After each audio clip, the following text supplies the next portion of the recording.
Bismillahirrahmanirrahim. Assalamualaikum warahmatullahi wabarakatuh. Baik anak-anak, kita bahas pertemuan ke-6 ini tentang indikator asam basa. Sebelumnya kita awali dengan doa dulu, silahkan. Kita berdoa dulu, yang beragama Islam kita baca basmalah. Bismillahirrahmanirrahim. KD biasa tentang masih masalah konsep asam basa serta kekuatannya, itu KD-nya masih sama. Indikatornya tentang indikator pencapaian tentang indikator asam basa dengan berbagai indikator asam basa. Kita tulis di sini asam basa. Seperti itu.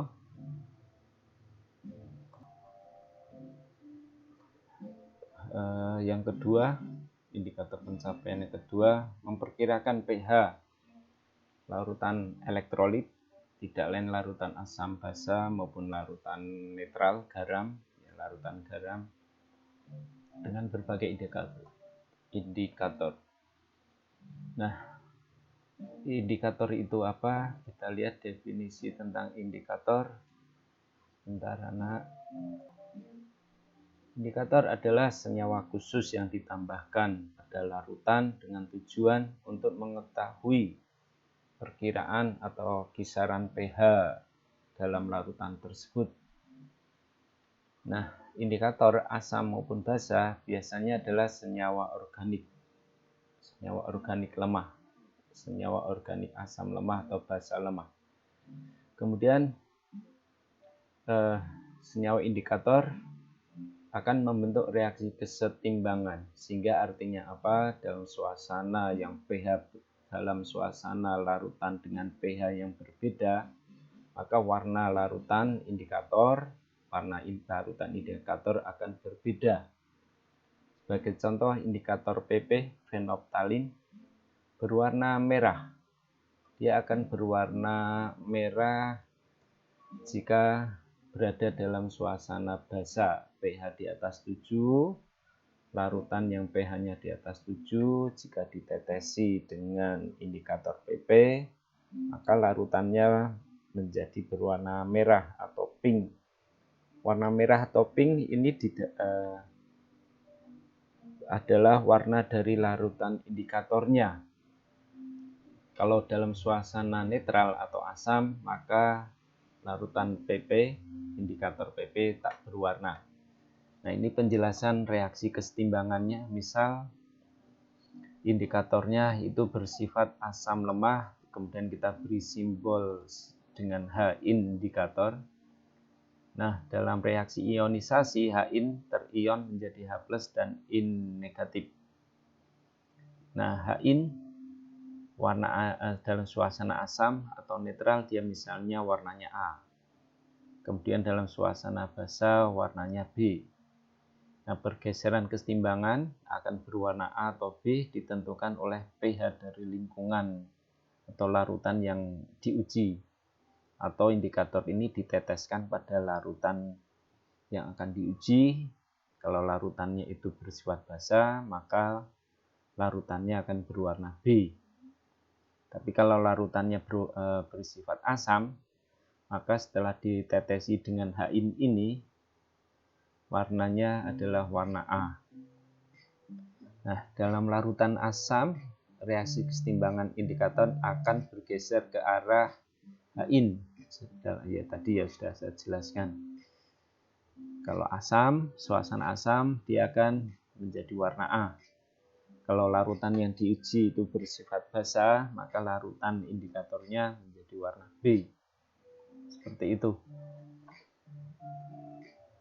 Nah, ini contoh beberapa indikator anak-anak. Ada timol biru, rentang pH atau trayek pH. Ini rentang boleh, atau trayek kisaran pH. Atau boleh kita tulis kisaran. Ya, rentang ya. Trayek pH boleh dah, cukup ini aja. Artinya apa? Dia berwarna merah kalau pH-nya di bawah 1,2 Kalau di bawah 1,2 warnanya merah. Seperti itu. Kalau di atas 2,8 berwarna kuning. Jadi 2,8 ke kanan. Seperti itu. Kita kasih warna apa? Enaknya sebentar. Oke, ini aja. Kalau 2,8 dia warnanya menjadi kuning. Dengan metil kuning, pH-nya di larutan itu memiliki pH di atas 4, warnanya akan kuning. Gitu. Tapi kalau larutannya di bawah 2,9, warnanya jadi merah. Kita pilih warna merahnya yang tidak terlalu merah. Sebentar kita cari, tidak ada. Ya udah, pakai ini aja. Seperti itu. Bisa dipahami. Metil orange kalau larutannya di bawah 3,1 warnanya merah. Gitu. Kalau di atas 4,4 warnanya orange. Nah, bagaimana kalau di antara sini misalnya metil kuning pH-nya 3,2, berarti campuran merah dan kuning, orange gitu. Contoh lagi bromtimol biru BTB, disingkat BTB. Jadi metil orange biasanya MO gitu. Dikenalnya bromtimol biru adalah BTB. Seperti itu. BTB larutannya di bawah 3,0 warnanya kuning. Kalau di atas 4,6 warnanya ungu dan seterusnya. Lanjut. Nah, ini indikator yang biasa digunakan yang ini yang MJ, MM, BTB, ini MJ. Kemudian ini metil merah, bromtimol biru itu BTB, phenolphthalein PP. Nah, seperti itu. Nah, akan kita lihat penjelasannya seperti apa. Oh ya, ini. Siap. Nah, contohnya ini. Oh ya, kita stop dulu. Ini cara pembuatan indikator alami. Nah, di alam banyak di alam misalnya dari tanaman, bunganya atau daunnya, daun yang berwarna itu bisa dipakai sebagai indikator asam basa. Jadi bahannya misalnya diantaranya ada kubis, sayuran kubis ya, itu warna yang kubis ungu, bisa sirih, bisa kunyit warna kuning, dan bunga yang mempunyai warna misalnya ini ya, ada anggrek, kamboja, bunga sepatu, terus bunga mawar juga bisa. Terus kalau sini kasih mawar, bunga mawar bisa. Nah, caranya gimana? Jadi bunganya atau daun itu ditumbuk ya, ditumbuk dengan mortar atau dengan penumbuk gitu. Itu. Nah, kemudian setelah itu menambahkan sedikit aquades, bisa juga ditambah dengan alkohol gitu, ditambah alkohol. Kalau ternyata senyawanya itu larutnya dalam alkohol gitu, atau ya campuran aquades dan alkohol lebih bagus. Kemudian ekstrak larutannya, cairannya itulah yang kita ambil. Nah, kemudian di plat tetes porselin misalnya ini ada, kita kasih larutan yang akan diuji pH-nya semacam itu. Setelah ditetesi dengan indikator alami, maka kalau larutan asam dia akan warnanya berbeda dengan kalau larutan yang diuji adalah larutan basa, seperti itu misalnya. Gitu ya anak-anak, bisa dipahami enggak ya? Ya kita lihat contoh soal aja nanti dulu ya. Ini contoh beberapa indikator alam dari bunga, kembang sepatu, trompet, anggrek, asoka, keadaan asam, keadaan basa, beda-beda warnanya. Seperti itu.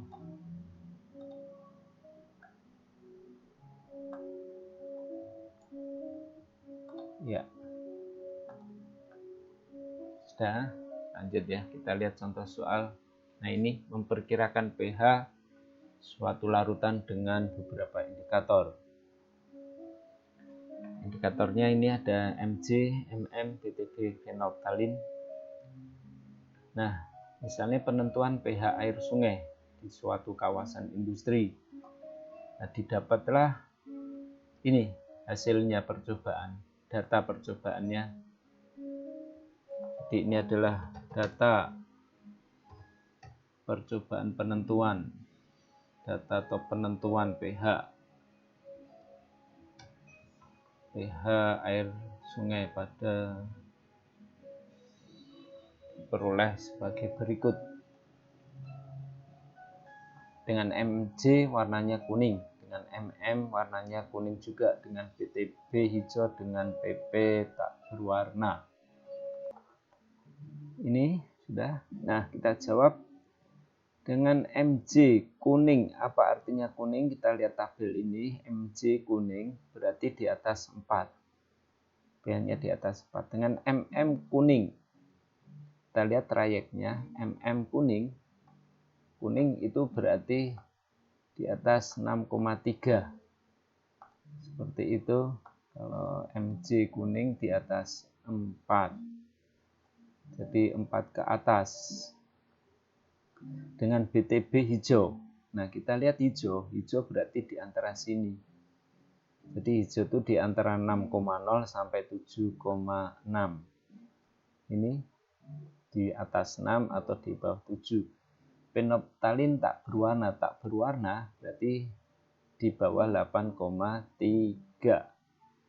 Nah, kesimpulannya apa? Kalau ada di atas, maka pilih angka yang paling besar. Kalau ada angka di atas, ini di atas 4, di atas 6, di atas 6,0, ini di atas 6,3.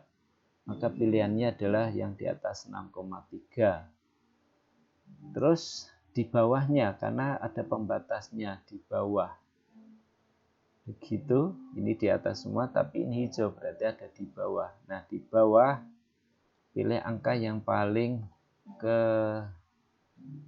kecil kalau di bawah. Jadi di bawah 7,6 sama di bawah 8,3. Jadi pilihannya di bawah 7,6. Jadi ini catatan. Jika di atas, maka pilih nilai angka. Pilih angka yang terbesar. Dan jika di bawah, maka pilih angka yang terkecil. Seperti itu. Catatan, ini kita titik 2. Nih. Ya, seperti itu. Nah, ini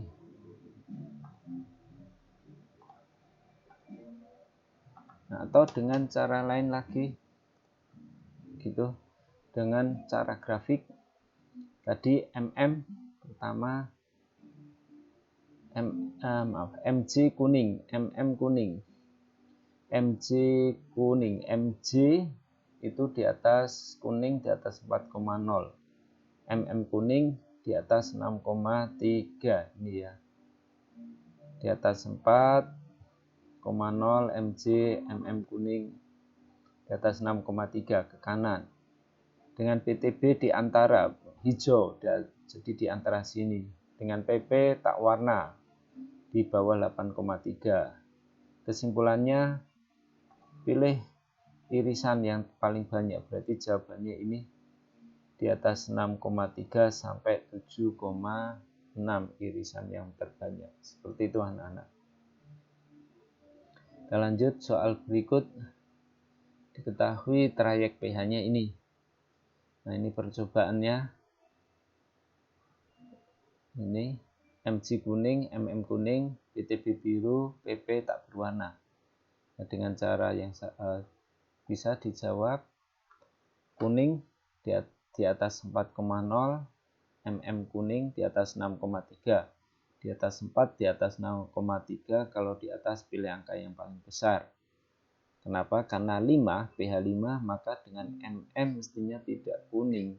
Kalau pH-nya 5, berarti pilih yang kuning itu kalau dengan MM kuning harus di atas 6,3.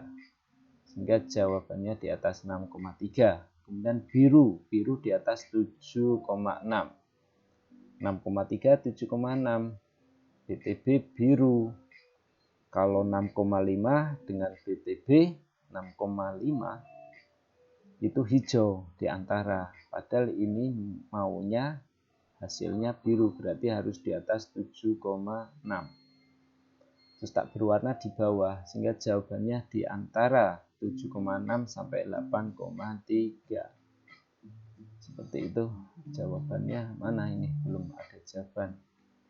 Ini latihannya. Oh, kalau gitu kita jawab saja, boleh. Yuk kita bahas di sini. Mana ya? Ya, sini aja. Jawab. Titik 2. Tabel ini kita gunakan lagi. Kita tulis di sini. Oke. Ini sebentar. Nah, sebentar ya. Kita lanjut. Nah, MM kuning. Kita lihat trayek pH MM kuning di atas 6,3. Berarti ini adalah di atas 6,3. Sebentar. Di atas 6,3. 6,3. Lanjut.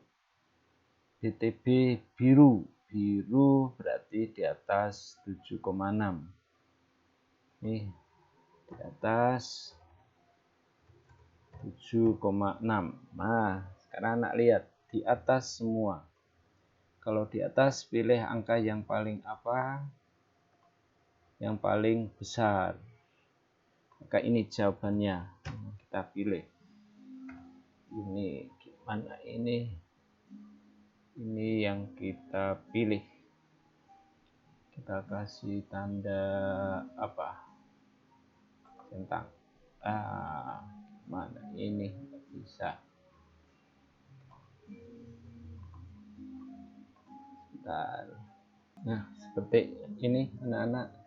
Di atas semua pilih yang angka yang paling besar. Terus tak berwarna. Kita lihat kalau tak berwarna di bawah 8,3. Sebentar, mana angka di bawah ini aja.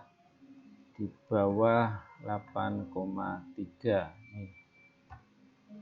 Nah, sehingga jawabannya adalah di atas 8,3, di atas 7,6 dan di bawah 8,3. Ini jawabannya. Jadi di sini pH air sungai tersebut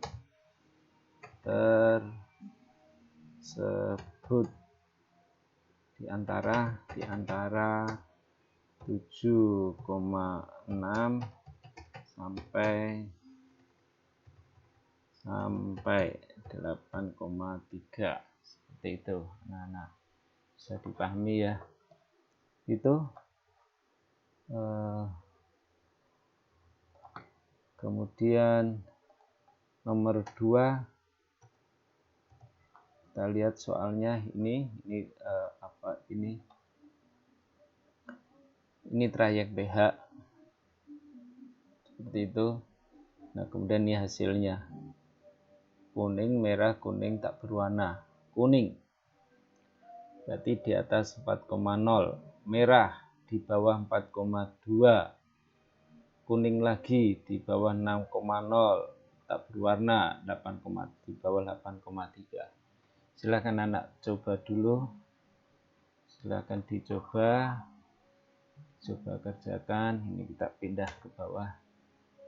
Yuk kita coba kerjakan dulu. Yuk kita jawab.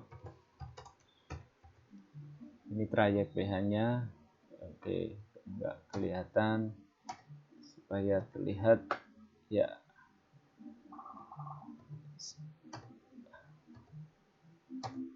Mana ini? Nah, ini anak-anak silahkan dicoba dulu. Saya tunggu. Sudah ketemu belum jawabannya?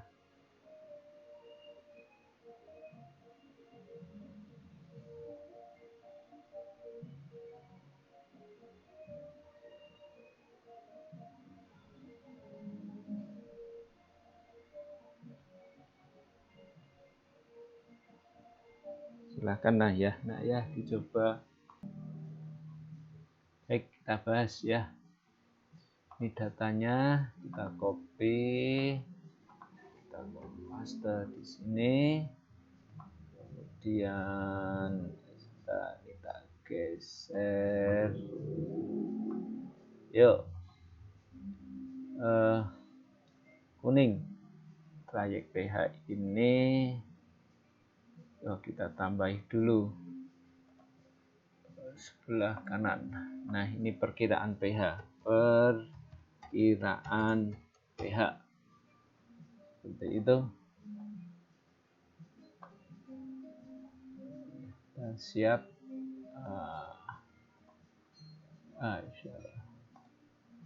Bentar. MC kuning. MC kuning. Soal. Kuning berarti di atas 4,0. Merah ini merah berarti merah berarti kita lihat yang 4,2 berarti di bawah 4,2, di bawah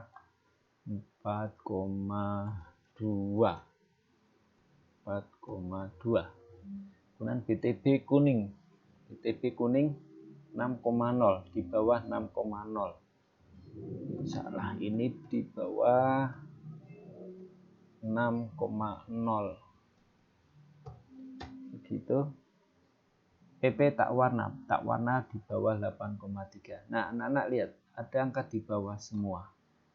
Ada angka di bawah semua, maka pilih angka yang paling kecil. Maka ini jawabannya. Kita pilih ini jawabannya.